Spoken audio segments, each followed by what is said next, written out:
Hello' friends, আজি মই লৈ আহিছোঁ খুবেই এটা টেষ্টি আৰু চিম্পল ভাঙোন মাছৰ ৰেচিপি। আশা কৰিছোঁ আপোনালোকে ৰেচিপিটো ভাল পাব আৰু এনেদৰে যদি বনোৱা নাই তেনেহ'লে এবাৰ এই ৰেচিপিটো ট্ৰাই কৰিবচোন। ইয়াৰ বাবে মই এটুকুৰা লাও পিহনাত পিহি লৈছোঁ। আপোনালোকে লাওৰ পৰিমাণটো প্ৰয়োজন অনুসৰি ব্যৱহাৰ কৰিব। লগতে এটা মিডিয়াম চাইজৰ পিঁয়াজ এনেকৈ কাটি লৈছোঁ। ইয়াৰ লগতে 4টা ভাঙোন মাছ লৈছোঁ আৰু মাছকেইটাত ভালদৰে নিমখ হালধি সানি ল'লোঁ। আপোনালোকে মাছৰ পৰিমাণটো প্ৰয়োজন অনুসৰি ব্যৱহাৰ কৰিব। লগতে 2টা শুকান জলকীয়া আৰু কেইটামান পাঁচফোৰণৰ গুটি লৈছোঁ। এতিয়া কেৰাহীত তেল গৰম হোৱাৰ লগে লগে মই প্ৰথমতে মাছকেইটা ফ্ৰাই কৰি ল'ম। আৰু এতিয়ালৈকে যদিহে মোৰ চেনেলটো ছাবস্ক্ৰাইব কৰা নাই, আশা কৰিছোঁ চেনেলটো ছাবস্ক্ৰাইব কৰিব আৰু কাষতে থকা বেল আইকনটো প্ৰেছ কৰি অল কৰি ল'ব।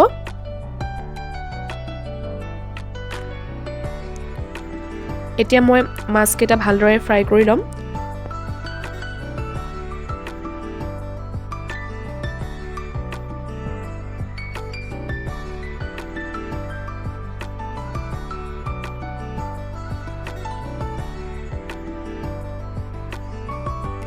এয়া মাছকেইটা ফ্ৰাই কৰা হৈ গৈছে আৰু মই এতিয়া মাছকেইটা নমাই ল'লোঁ আৰু একেখিনি তেলতে শুকান জলকীয়া আৰু পাঁচফোৰণখিনি দি লৈছোঁ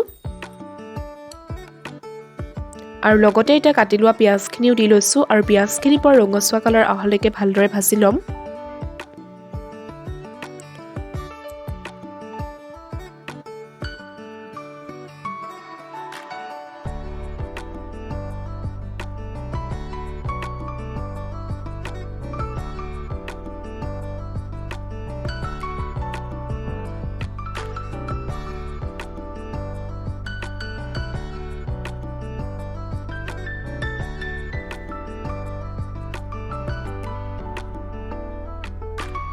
এয়া পিঁয়াজখিনি পৰা ৰঙচুৱা কালাৰ আহিবলৈ আৰম্ভ কৰিছে আৰু ইয়াতে মই এতিয়া পিহি লোৱা লাওখিনি দি ল'ম আৰু এতিয়া লাওখিনি অলপমান সময়ৰ কাৰণে ভালদৰে ভাজি ল'ম।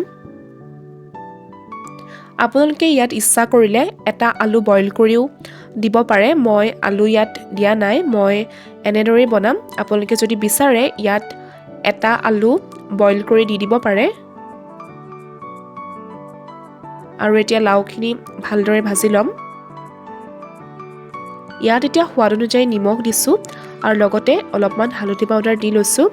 নিমখৰ পৰিমাণটো আপোনালোকে সোৱাদ অনুযায়ী ব্যৱহাৰ কৰিব আৰু ভালদৰে এতিয়া গোটেইখিনি মিক্স কৰি আকৌ পুনৰ অলপমান সময়ৰ কাৰণে ভাজি ল'ম।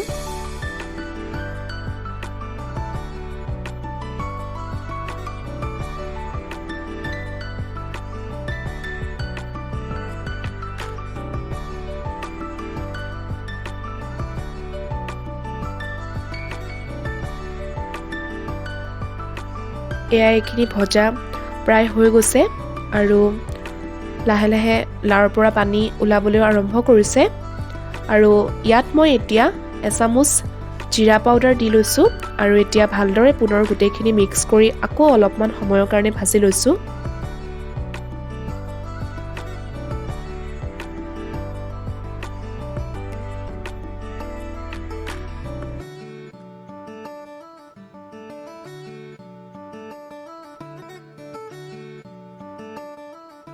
আৰু ইয়াত এতিয়া অকণমান পানী এড কৰিছোঁ আৰু এতিয়া এইখিনি ভালদৰে এতিয়া মিক্স কৰি লৈছোঁ আৰু এতিয়া প্ৰায় 10-15 মিনিট সময়ৰ কাৰণে এইখিনি এতিয়া ভালদৰে সিজিবৰ কাৰণে ৰাখি দিম।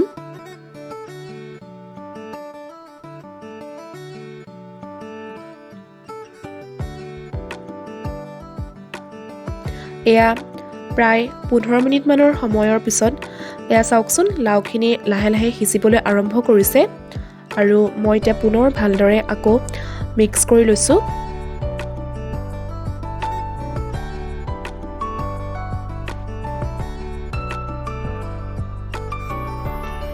আৰু ইয়াত মই এতিয়া প্ৰয়োজন অনুসৰি পানী এড কৰিছোঁ। আপোনালোকে পানীৰ পৰিমাণটো প্ৰয়োজন অনুসৰি ব্যৱহাৰ কৰিব। যিমানখিনি জুলীয়া কৰিব বিচাৰে আপোনালোকে সিমানখিনি পানীয়ে ব্যৱহাৰ কৰিব আৰু এতিয়া এইখিনি ভালদৰে উতল আহিবৰ কাৰণে ৰাখি দিছোঁ।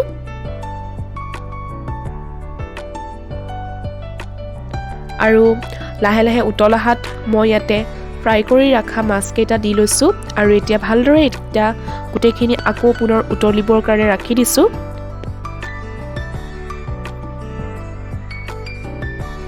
এয়া চাওক আমাৰ মাছৰ জোলখন ৰেডি হৈ গৈছে আৰু ভালদৰে গোটেইখিনি সিজি উঠিলে আৰু ইয়াৰ লগতে মই এতিয়া গেছৰ ফ্লেমটো অফ কৰি ল'ম আৰু আশা কৰিলোঁ আপোনালোকে ৰেচিপিটো ভাল পালে আৰু যদিহে এনেদৰে বনোৱা নাই তেনেহ'লে এবাৰ ট্ৰাই কৰিবচোন আৰু কেনেকুৱা পাই মোক জনাবলৈ নাপাহৰিব যদিহে ভিডিঅ'টো চাই ভাল পালে তেনেহ'লে ভিডিঅ'টো লাইক শ্বেয়াৰ আৰু কমেণ্ট কৰিবলৈ নাপাহৰিব